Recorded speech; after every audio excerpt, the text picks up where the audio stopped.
हम पहले देख लेते हैं कि Himachal Pradesh public service commission ने 2023 में किस टाइप के क्वेश्चन करंट अफेयर पर बेस्ड क्वेश्चन पूछे थे। तो एक तो आयोग थीम पर क्वेश्चन पूछता है कि जब भी इंटरनेशनल कोई इंपॉर्टेंट इंटरनेशनल डे होता है उसकी थीम क्या थी और कौन सी डेट को वो सेलिब्रेट किया जाता है। और आयोग का एक ट्रेंड मतलब अगर आप अभी मैं आपको दिखाऊंगा कि आयोग इस टाइप के क्वेश्चन काफी पूछ रहा है कि क्रोनोलॉजिकली उनको अरेंज करना कि पहले कौन सा एक्ट आया या पहले कौन सी स्कीम लॉन्च हुई।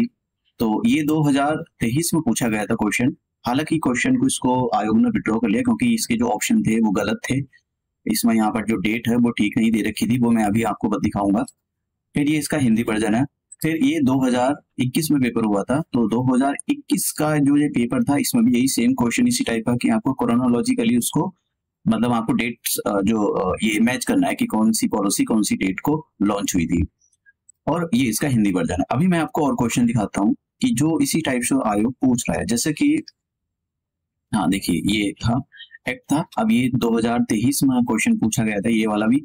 डोमेस्टिक वायलेंस एक्ट आपको बताना है, sexual harassment at work place, commission for the Sati act. तो ये कौन कौन सी डेट को आए, ठीक है। इन सामने डेट है तो आपको मैच करने होंगे। तो आयोग अंदर से प्रोविजन नहीं पूछ रहा है, आयोग पूछ रहा है सिंपल कि कौन सा अपने कि कौन सा एक्ट कौन सी डेट को, मतलब डेट पता होनी चाहिए आपको। फिर यहाँ पर यही पूछा है कि स्कीम जो है कौन सी, मतलब स्कीम पहले कौन सी आई है बाद में कौन सी आई है उसके बारे में आपको पता होना चाहिए। क्रोनोलॉजिकली ऑर्डर में अरेंज करने के लिए यहाँ पर पूछा जा रहा है। फिर देखिए यहाँ पर इंटरनेशनल अफेयर से रिलेटेड क्वेश्चन है ये।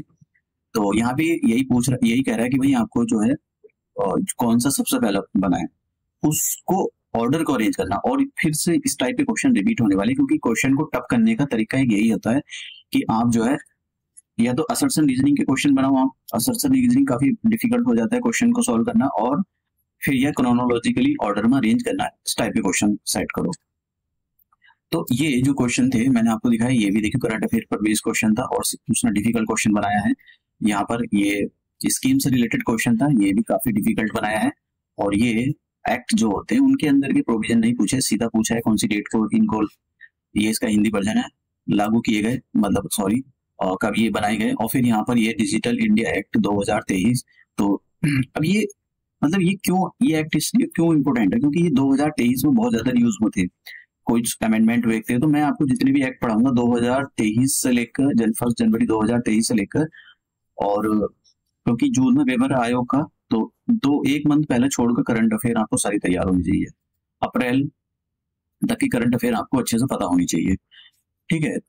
अब हम अपना जो है लेक्चर ये स्टार्ट करते हैं। तो देखिए हम करेंगे क्या, जो स्टैटिक पोर्शन होता है उसको भी कवर करेंगे, साथ साथ में करंट अफेयर भी कवर करेंगे, और पिछले साल के जो क्वेश्चन है वो भी कवर करेंगे, और नए क्वेश्चन कैसे बन सकते हैं वो भी कवर करेंगे हम, ठीक है।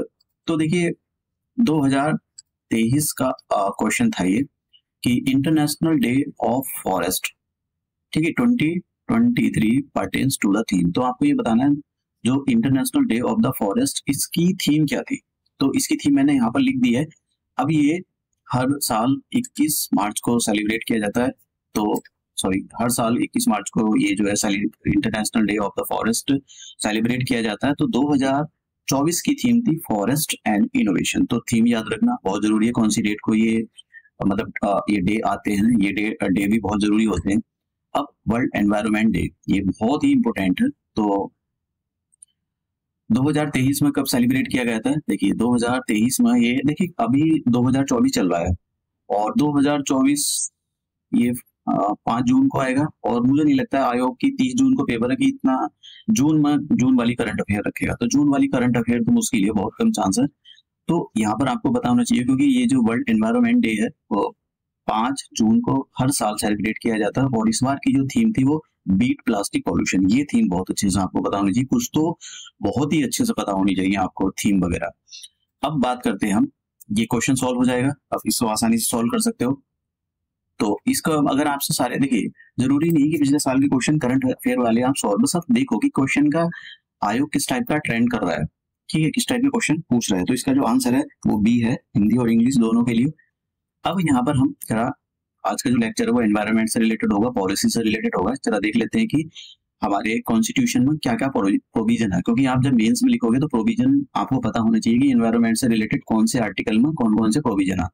तो directive principle of state policy के अंदर आर्टिकल 48 है, सॉरी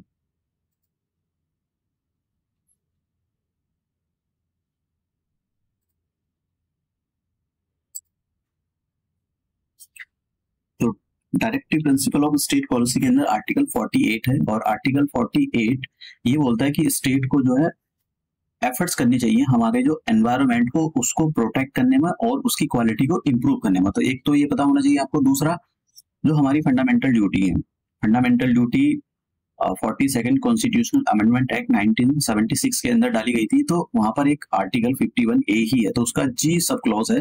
तो उसमें जो सिटीजन होते हैं उसकी रेस्पॉन्सिबिलिटी बताइए कि भाई आपको जो अपने फॉरेस्ट और लेक, रिवर्स, वाइल्ड लाइफ इनको प्रोटेक्ट करना चाहिए, और उसमें जो रहने वाले क्रिएचर है उनको प्रोटेक्ट करना चाहिए। तो ये हमारे कॉन्स्टिट्यूशन में एनवायरनमेंट से रिलेटेड प्रोविजन है। अब हम बात करते हैं कि कुछ जो एक्ट्स पास किए गए हैं कौन सी डेट को। मैंने आपको बताया कि डेट आपको याद होनी चाहिए, नहीं याद है तो देखिए सिलेक्शन मतलब रुक जाएगा, क्योंकि इतना भी वो नहीं होता है, आसान होता है। वाइल्ड लाइफ प्रोटेक्शन एक्ट 1972 में लाए, ठीक है, वाइल्ड लाइफ प्रोटेक्शन एक्ट 1972 में आए, और इस एक्ट ये एक्ट बहुत इंपॉर्टेंट है। इसमें अभी 2023 मतलब इसमें अमेंडमेंट किया गया था। इसमें पहले 6 शेड्यूल थे, 6 शेड्यूल को कम करके 4 शेड्यूल कर दिए हैं, तो इसलिए आपको पता होना चाहिए। और इस एक्ट के अंदर नेशनल टाइगर कंजर्वेशन अथॉरिटी को 2005 में बना दिया गया था, लेकिन कॉन्स्टिट्यूशनल स्टेटस को स्टैट्यूटरी स्टेटस उसको 2006 में दिया गया। तो जो अथॉरिटी वो इस एक्ट के अंदर बनाई गई है, तो इस एक्ट ये एक्ट बहुत ज्यादा इंपॉर्टेंट है, वाइल्ड लाइफ प्रोटेक्शन एक्ट 1972। फिर दूसरा एक्ट आता है हमारे पास water prevention and the control of the pollution act 1974, कि भाई जो वाटर पॉल्यूशन है उसको, क्योंकि डेमोक्रेसी के अंदर एक्ट बनाना पड़ता है, फिर उसके बाद में उसको इम्प्लीमेंट करना पड़ता है। फिर ये एक्ट आया। अभी इस एक्ट के अंदर 2 बॉडी बनाई गई है, ठीक है, एक तो नेशनल लेवल पर और स्टेट लेवल पर। जो सेंटर पोल्यूशन कंट्रोल बोर्ड है वो इसी के अंदर बनाया गया है, और स्टेट पोल्यूशन कंट्रोल बोर्ड वो भी इसी के अंदर बनाया गया है।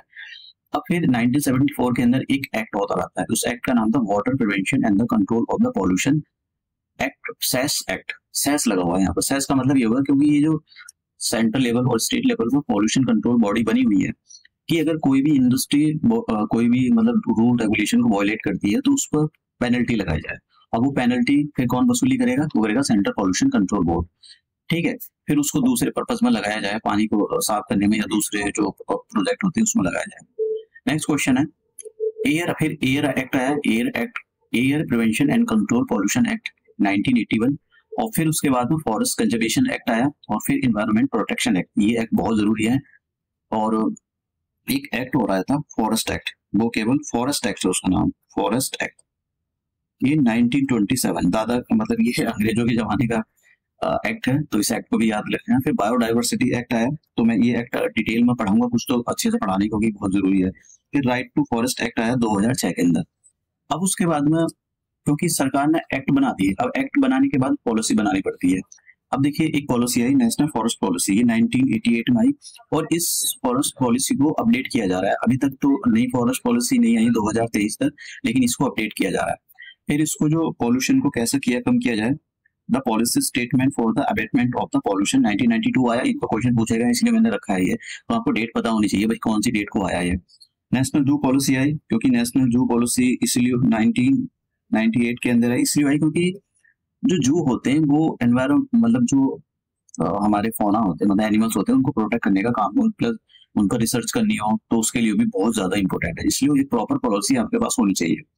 फिर वाइल्ड लाइफ कंजर्वेशन एक्ट आया 2002 के अंदर। फिर नेशनल एनवायरनमेंट पॉलिसी आई 2006 के अंदर। अभी तक कोई पॉलिसी मतलब अपडेट नहीं आया, जहां तक मैं पढ़ रहा था। मैं उसकी वेबसाइट पर मतलब अगर आपको एनवायरनमेंट से रिलेटेड कोई चीज पढ़नी है तो आप जो है मिनिस्ट्री ऑफ एनवायरनमेंट पे जाकर वहाँ पे उनकी रिपोर्ट होती है, बहुत सारी चीजें होती हैं, आप जाकर पढ़ सकते हो।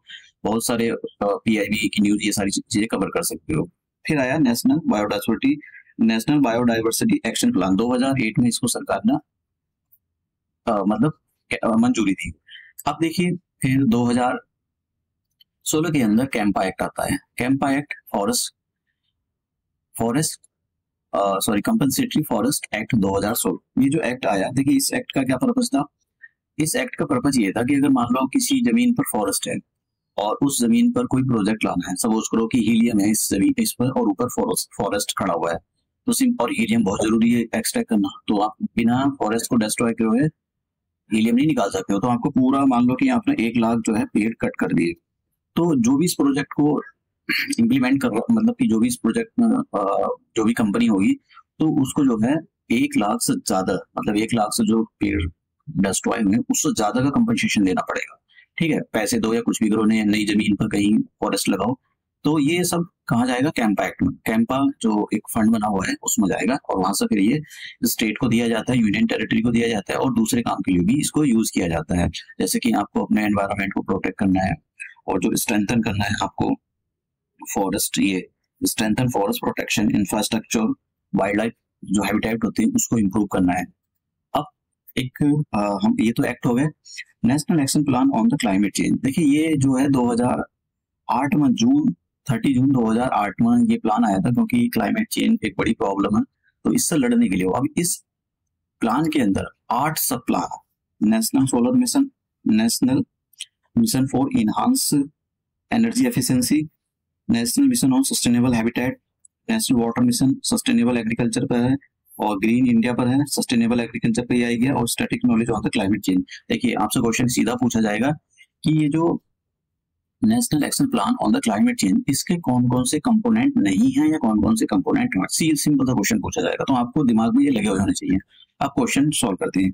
ये क्वेश्चन जो था ये टेक्निकली क्वेश्चन गलत है, आयोग ने इसको विड्रॉ किया गया था। 2023 में जो question Himachal Pradesh public service commission 100 question पूछे थे जनरल स्टडीज 1 के अंदर, उसके अंदर 5 क्वेश्चन आयोग ने विड्रॉ कर लिए, क्योंकि आयोग भी क्वेश्चन देखकर नहीं बनाता है, मतलब उस आयोग को ध्यान देना चाहिए, पेपर कंडक्ट करा रहा है, इतने लोग बच्चे पेपर देते हैं, तो उसको कम से कम डेट वगैरह, इवन इन्वायरमेंट जो फॉरेस्ट क्लाइमेट चेंज फॉरेस्ट वो मिनिस्ट्री ऑफ द इन्वायरमेंट उसकी वेबसाइट पर जाकर जो हर साल रिपोर्ट निकालते हैं उसी को पढ़ ले, उसमें डेट ठीक होती है। अभी उल्टी सीधी डेट रखते हैं तो दिक्कत होती है ना। क्वेश्चन बच्चे का तो जा रहा है ना, इनको 5 नंबर से किसी का 1 नंबर से रह जाता है फ्री। तो अब हम जरा ये देखते हैं कि भाई इसमें देखिए, मैंने आपको बताया नेशनल फॉरेस्ट पॉलिसी जो आई 1988 के अंदर आई, और नेशनल जू पॉलिसी 1998 के अंदर आई। तो यहाँ पर 19 नेशनल जू पॉलिसी तो कहीं दे ही नहीं रखा है, 1998 इन्होंने ये दे रखे हैं। तो यहाँ पर अब दूसरा नेशनल बायोडाइवर्सिटी एक्शन प्लान, ये तो 2008 में आया, लेकिन 2008 तो डेट ही नहीं है यहाँ पर, तो इसकी वजह से आयोग ने इसको विड्रॉ किया है, क्योंकि ये जो डेट डाली गई है ना, ये सारी डेट गलत है।